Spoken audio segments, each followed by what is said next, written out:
habeen wanaagsan daawadayaal ku soo dhawaada barnaamijka caawiya caalamka waxaan ahay Mawlid Xaaji Cabdi qodobada wararka ugu waaweyn waxay kala yihiin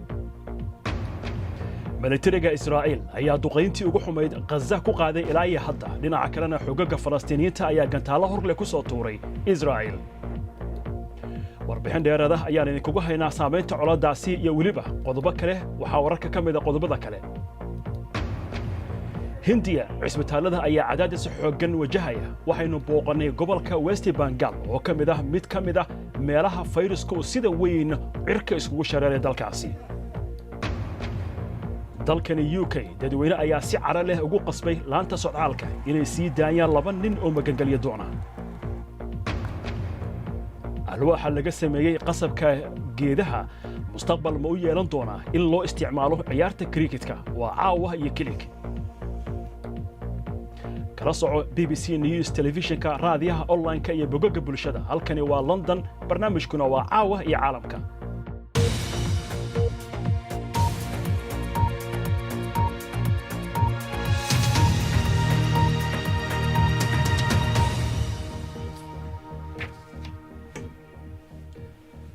aan ku bilowno Israa'iil ayaa duqeyntii ugu cusleed ku qaaday Gaza iyadoo ka weerartay dhanka cirka dhulka iyo waliba badda halkaasi oo Xamaasna ay sii waday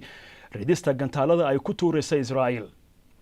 qaraxyo ayaa ilaa iyo xalay iftiinkooda laga arkayay magaalada Gaza Israa'iil ayaa sheegtay in howlgalka ciidankeeda loogu talagalay burburinta jidadka dhulka hoostooda mara oo ay sameysteen kooxaha Falastiiniyiinta tirada dadka lagu dilay Gaza ayaa hadda maraysa 121 qof sida ay sheegtay wasaaradda caafimaadka golaha ammaanka ayaa ka shiraya maalinta Axadda xaaladda gobolkaasi dhinaca kalena waxa socda dagaalo ka dhex qarxay Carabta iyo Yuhuudda ku nool magaalooyinka Israa'iil qaarkood Farxaan Maxamed Jimcaale ayaa eegaya halka uu salka ku hayo dagaalkani ugu dambeeyay waa qoysas Falastiini ah oo guryahoodii ka qaxaya waqooyiga Gaza waxay BBC-da u sheegeen in ay ka baxsanayaan duqeynta culus ee Israa'iil tobaneeyo qof oo rayd ayaa lagu dilay xaafadahoodii dagaalkii 2014 waxay ku qaxeen si degdeg ah iyadoo weli carruurtu ay xiran yihiin dharkii munaasabadda ciidda loo geliyey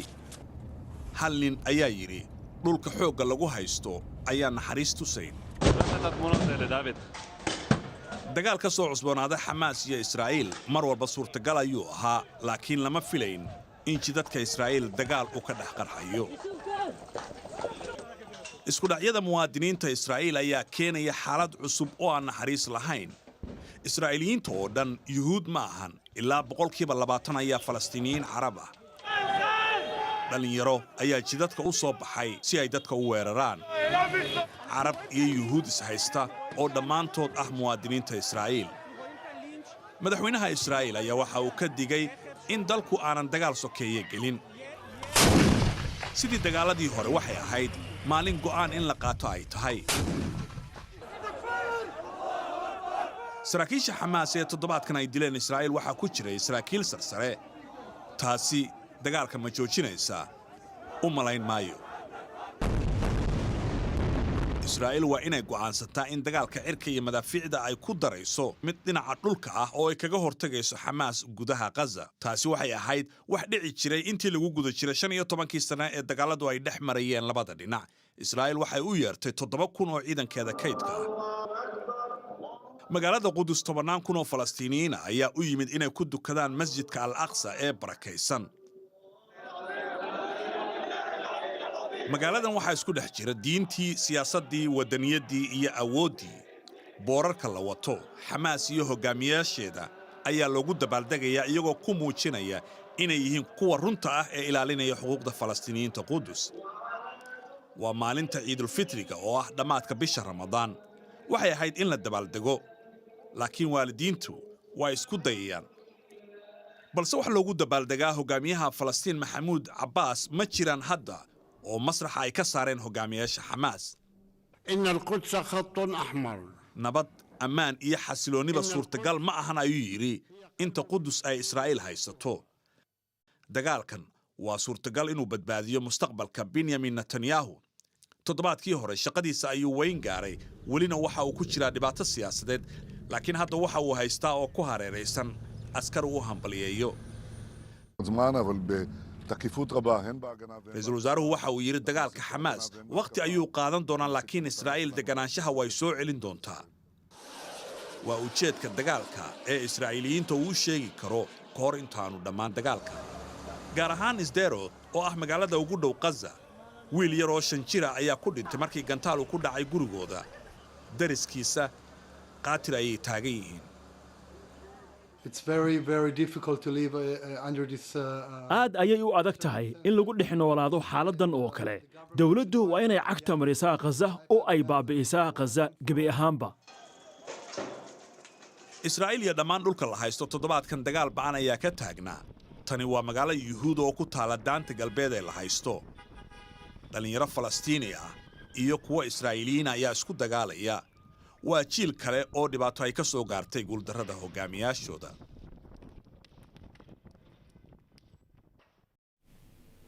bal markana aynu eegno qodobada kale ee caawa wararka ku jira ugu yaraan 12 qof ayaa ku dhimatay qarax ka dhacay masjid ku yaala caasimadda Afghanistan ee Kabul qarax ayaa dhacay intii lagu jiray salaadii Jimcaha ee maanta iyadoo dalkan ay ka jirtay rasaad joojin 3 maalmood oo u dhaxaysay dawladda iyo Taliban munaasabadda ciidda awgeeda dhinaca kalena 9 qof ayaa iyaguna ku dhintay 2 qarax oo isxigxigay oo ka dhacay gobolada Kandahar iyo Kunduz maalintii Khamiista madaxweynaha Mareykanka Joe Biden ayaa sheegay inay tahay maalin ku weyn Mareykanka kadib markii uu daboolka ka qaaday go'aanka loogu ogolaanayo dadka Mareykanka ee sida buuxda ugu talaalan fayraska corona in ay joojiyaan isticmaalka gafuur daboolka Biden ayaa ka shaqeeyay in dadkaasi meel iska dhigaya afxirka ay xaq u leeyihiin in ay mar labaad shucuurtooda iftiimiyaan oo ay dhoolla cadeeyaan Mr. Biden ayaa ku tilmaamay mid muhiim ah dagaalka ka dhanka ah arrimaha fayraska ee dalkaasi sida weyn uga jira dadka la talaalay waxay awood u yeelan doonaan inay aadaan maaskara la'aan inta badan goobaha gudaha iyo dibadda ah laakiin waxaa lagu booriyey inay taxadar muujiyaan marka ay ku sugan yihiin gudaha dhismayaasha sida cusbitaalada amaba ay ku safrayaan basaska iyo dayuuradaha dalkan Ingiriiskana waxaa kordhaya tirada dadka qaba noocyada kala duwan ee fayraska corona iyo Hindiya taasi oo horseeday in wasiirada dalkan ay ka fiirsadaan dardargelinta qayminta talaalka qaybtiisii labaad saraakiisha caafimaadka ayaa sheegaya in kiisasku ay laba jibaarmeen toddobaad gudihiis ayna gaareen ilaa iyo 1300 dawladdu waxa ay sheegtay inaysan meesha ka saari karin xanibaadaha cusub ee ku xadidan deegaanada maxalliga ah ama xitaa heer gobolada ah جزيرة لامبدوسا ee dalka Talyaaniga waxa ku soo badanaya dadka muhaajiriinta ee ka soo galaya dalka Talyaaniga dibadda in ka badan 2,000 oo qof ayaa ka soo degay jasiiradaasi tan iyo Sabtidii la soo dhaafay iyadoo laga cabsi qabo kororka dadka ka soo gudbaya marinada badda ayaa keentay in ra'iisul wasaaraha Talyaanigu isku dabarido guddi heer dawladeed ah oo u kurgala xaaladda jasiiradda Lampedusa Johnny Farax ayaa soo jeedinaya waxa uu suurto gashay inay cagta soo dhigaan ciidda Yurub safar maalmo qaatay oo ay badda u soo mareen ayay halkan ku soo gaareen haddana si gaar ah ayaa isha loogu hayaa safar ay naftooda ku biimeeyeen ayuu ahaa kaas oo ay dabayshu hadba meel u luleysay inkastoo aanay weli xor ahayn loona gudbi doono xirooyinka lagu hayo qaxootiga haddana waa kuwa nasiib badan oo ka soo badbaaday badda maalin walba waxaa halkan soo gaara muhaajiriin badan oo laga soo qabqabta badda iyagoo ujeedkoodu ahaa inay gaaraan jasiiradda Lampedusa in ka badan 2,000 ayaa halkan yimid ilaa dhamaadkii toddobaadkan albaabkan laga soo galo Yurub ayaa culays hor leh soo food saartay iyada oo weli lagu jiro safmarka ayaa haddana samafal loo fidinayaa magangalyo doonka waxaan halkan u imaanay inaan soo dhaweyno oo ku dhahno waad badbaadeen iyo inaan sidoo kale dhahno ku soo dhawaada Yurub xaquuqdiina waa inoo muhiim waan idin daryeeli doonaa laakiin xilligan sidaasi ma filayo inay dhici doonto wadamada xuduudaha laga soo galo Yurub sida Talyaaniga arrinta qaxootiga weli waa mid muran siyaasadeed dhalisa qaarna waxay ka careysan yihiin soo dhaweyntan loo fidinayo magangalyo doonka waa wakhtigii aannu odhan lahayn nagu filan intiina soo martay 30kii sane ee lasoo dhaafay waxaan doonayaa in xerada si degdega loo xidho xayiraadda dhanka badda ahna lagu soo rogo sida ugu dhaqsiyaha badan si aysan u suurtagelinba in ay soo gaaraan jasiiradda waa in lagu caawiyaa dalalkooda ma ahan in halkan ay yimaadaan mas-uuliyiintuna malaayiin ay ku bixiyaan xeryaha lagu soo dhowaynayo qaxootiga waa kuwo aad u buux dhaafiyey taas oo sababtay in badi qaxootiga bannaanka looga tago qaar badan oo halkan ku sugan ayaa kiiskooda la diidi doonaa laakiin waxaan caddayn inta dib loo celin doono ma ku hadashaa af ingiriisiga ma la hadli karnaa muhaajiriinta waxaa naloo sheegay inaan la hadli karin muhaajiriinta laakiin gudaha xerada sheekooyinka ayaa iyagana soo raadsanayay waxaan rabaa in aan shaqaysto waxaan baahi darteed aan ku weynay 4 gabdhood oo ila dhalatay tuugo ayaa kuu soo dhacaysa oo guriga aan ka deganaa liibiya ayayba iigu soo galeen ilaa iyo haddana gacantan waxba kama qabsan karo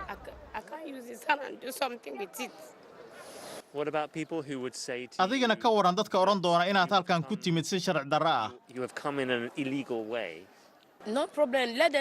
dhib malahan ha iska dhahaana sidaas sababtoo ah ma oga dhibka aan soo maray balse haddii ay weydiin lahaayeen qisadayda way dareemi lahaayeen dhibta aan qabo qaxootiga ayaa halkan saf ugu gala inay helaan qutul daruurigooda balse noloshan ayaa ka wanaagsan midkii ay ka soo carareen ilaa iyo inta ay dad badani ku riyoonayaan nolosha Yurub qaar badan oo kale ayaa cagta marin doona dhabbadii xumayd ay muhaajiriintan soo mareen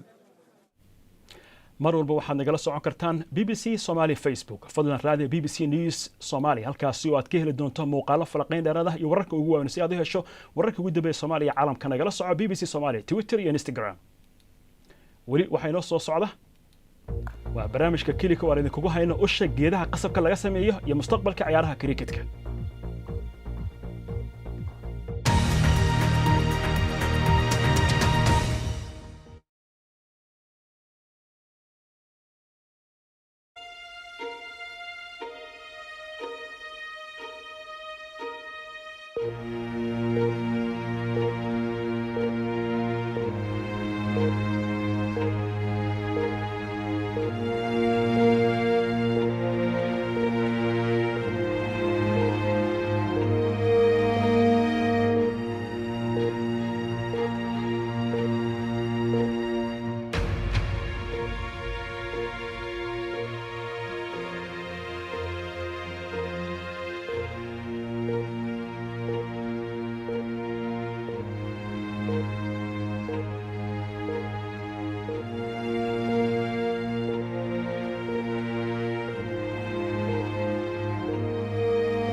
كلوا عن مركله ولي واحد داوان إنسان عاوي عالمك أنا أقول مولود حاج عبدية يعني إذا لسه عسينية بل دب أنا دي حسوسية قضبك وركع عاو وجوين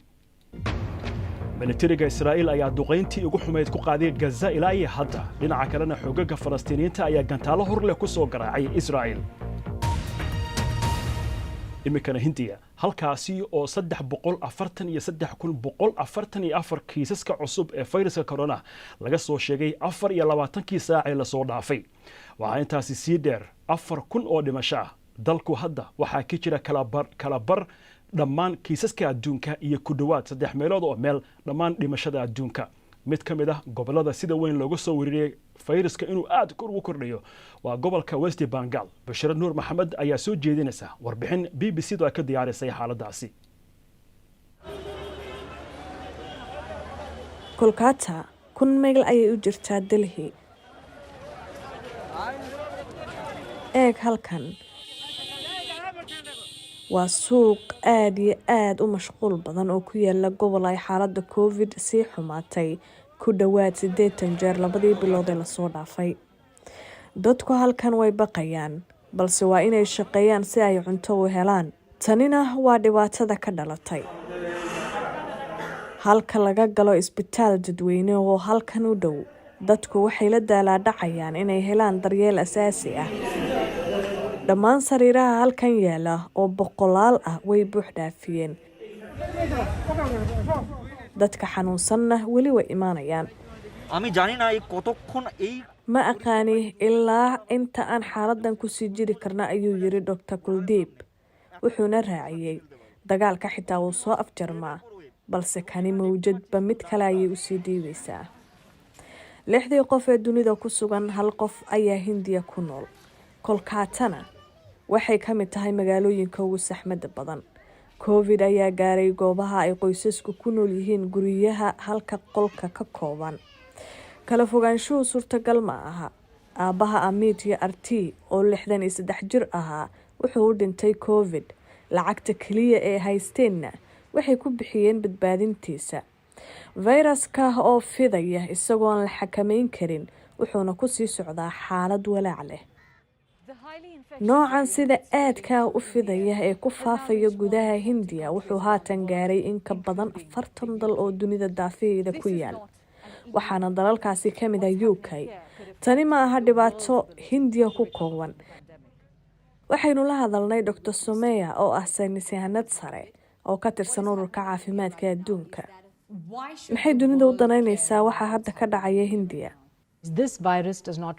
fayraskani ma ixtiraamo xuduudaha ma ixtiraamo jinsiyadaha wuxuu faafaa intaadan ogaanin inuu fidayo haddii fayraskan sii faafo tirada iyo noocyada ayaa sii kordhaya oo noocyadani ayaa ugu dambeyn ku faafi doona adduunka ma awoodi doono inaan joojino inay taasi dhacdo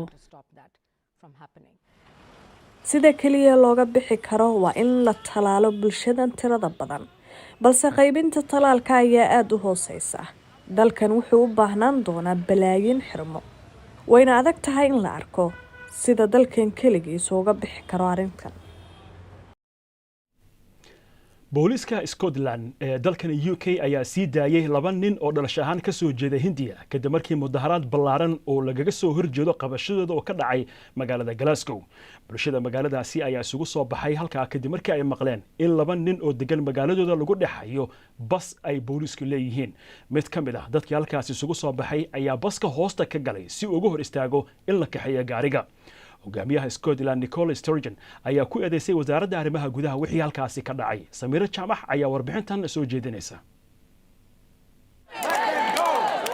bulshada magaalada Glasgow ayaa gacmaha isqabsaday 2 nin oo la rumaysan yahay inay ahaayeen Hindida siiqa ayay saraakiisha socdaalka kala bixeen guryahooda waxaana la saaray gaarigan baska ah muddo saacada ah ayaa waxa si nabadgelyo leh isku hortaagnay booliiska iyo dadka hor istaagayay khafaalka muhaajiriinta waxaan u malaynayaa in dadka ay garab istaageen oo aysan doonayn in dariskooda sidaa loola dhaqmo ciidamo badan oo booliis ah ayaa la keenay goobta si ay uga qayb qaataan sii deynta 2 nin maanta bulshada Glasgow waxay u midoobeen inay si toos ah u cadeeyaan in aysan tani ahayn wax la aqbali karo lama sii hayn doono lama xiri doono waana xor tani waxay daba socotay wadahadal dhex maray wasaaradda arrimaha gudaha UK iyo dowladda Scotland. hogaamiyaha Scotland Nicola Sturgeon ayaa tiri ma ahayn in sidan la sameeyo maalin ay bulshada muslimiinta ciidayaan iyada oo waliba lagu jiro xaaladda safmarka. kadib mudaharaadkii Glasgow ee sababay in ay labada nin ku dhex jiraan baska dhexdiisa maalintii oo dhan iyaga oo ay ku hareereysnaayeen booliis aad u fara badan ayaa ugu dambeyntii loo ogolaaday in loo gudbiyo masjid ku yaala isla magaalada Glasgow. aad ayaan ugu farxay inaan arko raggani oo laga sii daynayo baskii lagu hayay si nabdoon ayayna ku dhammaatay.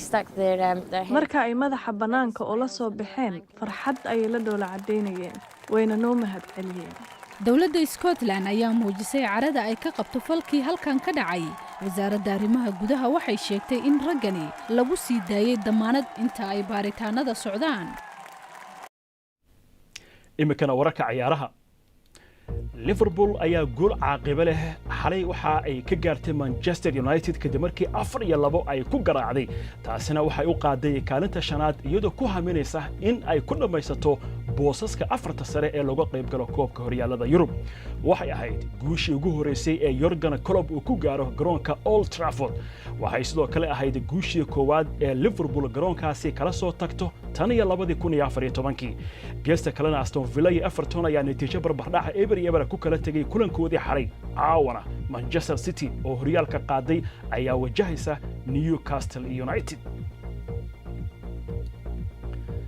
xagga horyaalka La Liga Spain, Real Madrid ayaa u rooqaansatay kaalinta labaad shaxda kala horeynta kooxaha kadib markii ay 4-1 ku garaacday kooxda Granada oo ay marti u ahayd. natiijadan ayaa Real uga macno ah in ay 2 dhibcood ka hooseyso Atletico Madrid oo horyaalka hogaaminaysa iyadoo 2 ciyaar oo quran ay ka dhiman tahay tartanka. Atletico ayaa horyaalka qaadi karta Axadda haddii ay ka badiso Osasuna isla markaasna Real ay ku guul dareysato inay ka badiso Atletico Bilbao.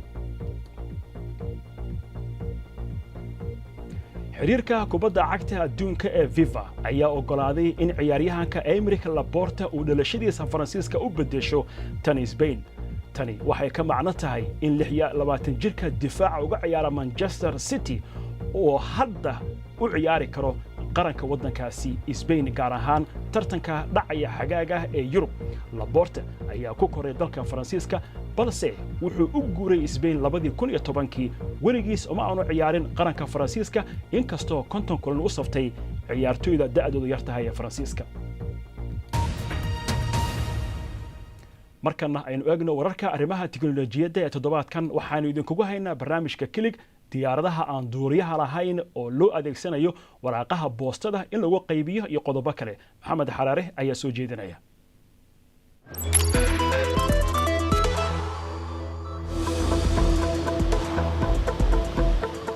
adeegga boostada UK Royal Mail ayaa tijaabinaysa diyaaradaha aan duuliyo saarayn oo la doonayay in alaabaha boostada la isugu diro lagu gaarsiiyo meelaha fog sida jasiiradaha Scilly kuwaas oo xeebta koonfur galbeed ka xiga Ingiriiska. waxyaabaha diyaaradahan lagu qaadayo waxaa ka mid noqon doona marka hore agabka ka hortagga fayraska corona.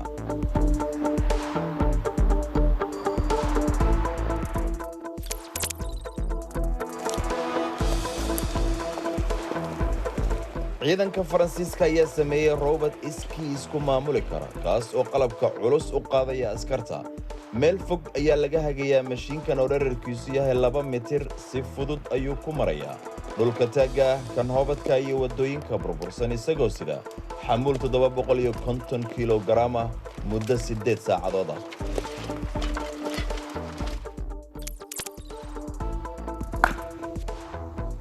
dadka jecel kriketka dhawaan waxaa dhacda inay la qabsan doonaan dhawaqa maqaar iyo geed bambuula isku markay. daraasad ayaa lagu sheegay in ulaha kriketka ee geed bambuuga laga sameeyey ay awood iyo adkaysi leeyihiin marka laga tago awoodda inay waarayaan sidoo kale waxa ay leeyihiin dhex ballaaran iyo gacan qabsi.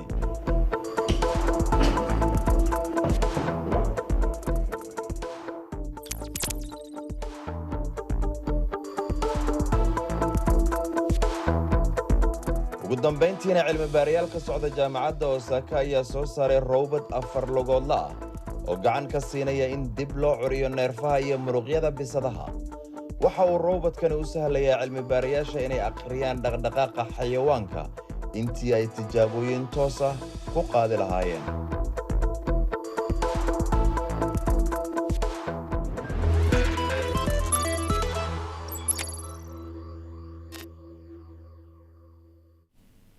facebooka iyo youtube-ka ayaa toos iminka inagula socotaan. ugu dambayntii caawa waxaan idinkaga tegayaa bal ka waran haddii sawir gacmeed lagu kala iibsaday $130 milyan waa xaraash ka dhacay magaalada New York.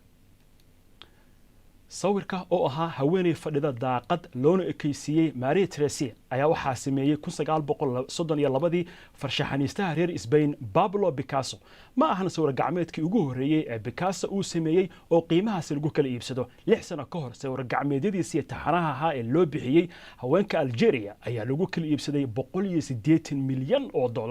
talow mihnadan saxaafadda intaan doc iska dhigo armana xagga farshaxanka u leexda hadiiba hal sawir 100 milyan lagu kala iibsanayo. waase haddii aan isku aadin karo inaan xitaa shimbir aan sawiri karo. waa hagaag xusuusno wararka ugu waaweyn waxaad had iyo goor ka heli kartaan BBC Somali bbc.com/somali. intaasi ayaan kusoo gabagabeynayaa barnaamijkii caawiya caalamka waa inoo isniinta intaynu kulmi doono sidaas iyo nabad gelyo.